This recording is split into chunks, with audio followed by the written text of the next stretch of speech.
नमस्कार मंडळी, हा व्लॉग आहे शनिवारचा। शनिवार आम्ही एकदम स्पेशल प्लॅन केला होता।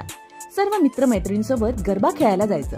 आधी मैत्रिणीच्या घरी गेले, उरलेली सगळी तयारी आटपून नटून थटून आम्ही थेट पोहोचलो ब्रिस्टल मधल्या हिंदू टेम्पलने आयोजित केलेल्या गरबा नाईटला।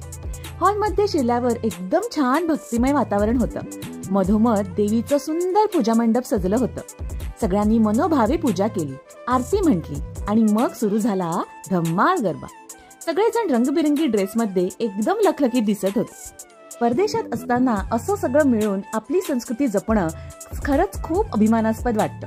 आम्ही मनसोक्त नाचलो, हसलो, दरम्यान फोटो व्हिडिओ काढले, आठवणींमध्ये साठवून ठेवायला। शेवटी दमलो होतो, पण चेहऱ्यावर एक वेगळाच आनंद होता। तो आनंद म्हणजे एकत्र येण्याचा, संस्कृती जपण्याचा आणि आपलेपणाचा। खरंच परदेशातल्या आयुष्यात असे क्षण मनाला खूप समाधान देऊन जातात, नाही?